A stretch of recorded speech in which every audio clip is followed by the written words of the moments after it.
શું તમે ક્યારે વિચાર્યું છે કે તમારા ઘરના રસોડામાં પડેલો ગેસનો બાટલો 14.2 કિલોનો જ કેમ હોય છે?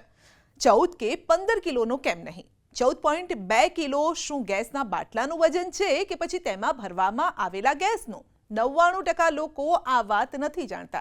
ચાલો વિગતવાર સમજીએ કે ભારતમાં એલપીજી ગેસ સિલિન્ડરમાં માત્ર 14.2 કિલો ગેસ કેમ ભરાય છે, સિલિન્ડરનું કુલ વજન કેટલું હોય છે અને એલપીજીને લીટરના બદલે કિલોગ્રામમાં કેમ માપવામાં આવે છે. એલપીજી ગેસ સિલિન્ડરનો ઉપયોગ ભારતમાં લગભગ દરેક ઘરમાં રસોઈ બનાવવા માટે થાય છે. તમે જોયું હશે કે ઘરેલું ગેસ સિલિન્ડર પર 14.2 કિલોગ્રામ લખેલું હોય છે. પહેલાં તો એ જાણીએ કે એલપીજી ગેસનું વાસ્તવિક વજન કેટલું હોય છે. તો આપના રસોડામાં જે સિલિન્ડર પડ્યો છે, જેના પર 14.2 કિલોગ્રામ લખેલું છે, એ માત્ર ગેસનું વજન છે, આખા સિલિન્ડરનું નહીં. જી હા, ખાલી સિલિન્ડરનું વજન આશરે 15 થી 16 કિલોગ્રામ હોય છે અને તેમાં ભરેલ એલપીજી ગેસનું વજન 14.2 કિલોગ્રામ અને સંપૂર્ણ ગેસ ભરેલા સિલિન્ડરનું વજન આમ જોઈએ તો મોટાભાગે 30 કિલોની આસપાસ હોય છે. વાસ્તવમાં 14.2 કિલોગ્રામનું આ વજન કોઈ મજબૂરી ન હતી. આ નિર્ણય ખૂબ જ સમજી વિચારીને લેવામાં આવ્યો હતો, જેથી સામાન્ય માણસ માટે સિલિન્ડરનો ઉપયોગ કરવો સરળ બને, તે ખિસ્સા પર ભારે ન પડે અને સુરક્ષા પણ જળવાઈ રહે. ભારતમાં ઘરેલું એલપીજીનો ટ્રેન્ડ 1950ની આસપાસ શરૂ થયો. તે સમયે બર્મા શેલ નામની વિદેશી કંપની ગેસ સપ્લાય કરતી હતી. આ કંપનીએ સિલિન્ડરના આ વિશેષ કદ અને વજન વિશે સૌપ્રથમ નિર્ણય લીધો. બાદમાં આ કંપની ભારત પેટ્રોલિયમ એટલે કે BPCL બની ગઈ. પરંતુ સિલિન્ડરની સાઇઝ જે તેમણે તે સમયે નક્કી કરી હતી તે આજે પણ યથાવત છે. તે સમયે બર્મા શેલ કંપનીએ 3 મહત્વની બાબતોને ધ્યાનમાં રાખીને 14.2 કિલોગ્રામનો આ જાદુઈ નંબર પસંદ કર્યો હતો. પ્રથમ અને સૌથી મહત્વની બાબત, સિલિન્ડરને ઉપાડવાની અને વહન કરવાની સરળતા. જ્યારે સિલિન્ડર 14.2 કિલોગ્રામ ગેસથી ભરેલો હોય છે, ત્યારે ખાલી લોખંડની ટાંકી સહિત તેનું કુલ વજન 29 થી 30 કિલો જેટલું થાય છે. તે સમયના સર્વે મુજબ સરેરાશ ભારતીય વ્યક્તિ આટલું વજન સરળતાથી ઉપાડી શકે છે અને તેને અહીં અને ત્યાં લઈ જઈ શકે છે. જો વજન 30 કિલોથી વધુ હોય તો સિલિન્ડરને મૂવ કરવો અઘરો બની જાય, ડિલિવરીમાં સમસ્યા થાય, સુરક્ષામાં પણ જોખમ વધી જાય.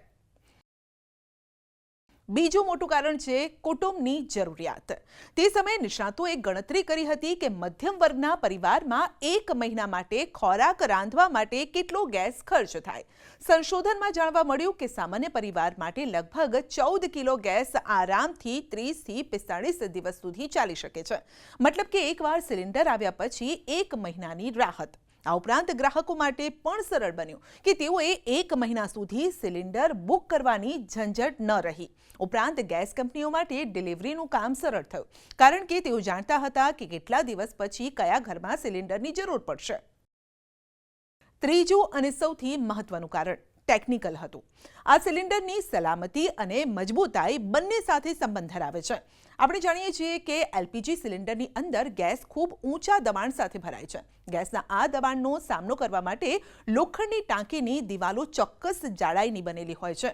જો તેમાં 14.2 કિલોથી વધુ ગેસ ભરવાનો પ્રયાસ કરવામાં આવે તો સિલિન્ડર ફાટવાનું જોખમ વધી જાય છે. જો સિલિન્ડર વધુ મજબૂત અને ભારે બનાવે તો તેને બનાવવાનો ખર્ચ વધી જાય અને તેને ઘરે પહોંચાડવાનું પણ મુશ્કેલ બની જાય.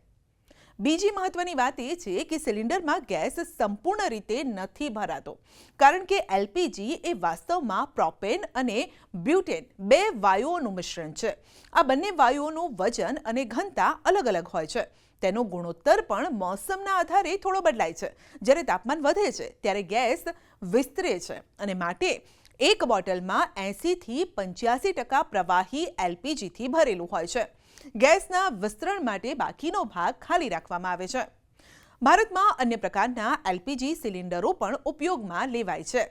હવે સિલિન્ડરનો પ્રકાર અને ગેસનું વજન કંઈક આ પ્રમાણે હોય છે. ઘરેલું સિલિન્ડર 14.2 કિલોગ્રામ, નાના ઘરેલું સિલિન્ડર 5 કિલોના હોય છે, કમર્શિયલ સિલિન્ડર 19 કિલોગ્રામના હોય છે, ઔદ્યોગિક સિલિન્ડર 35 થી 47.5 કિલોગ્રામના હોય છે. તો હવે તો તમે સમજી જ ગયા હશો કે આ સંખ્યા માત્ર એક સંયોગ નથી, પરંતુ વર્ષોના એન્જિનિયરિંગ, ગણિત અને આપણી સગવડના કારણે નક્કી કરાયેલું આ માપ છે.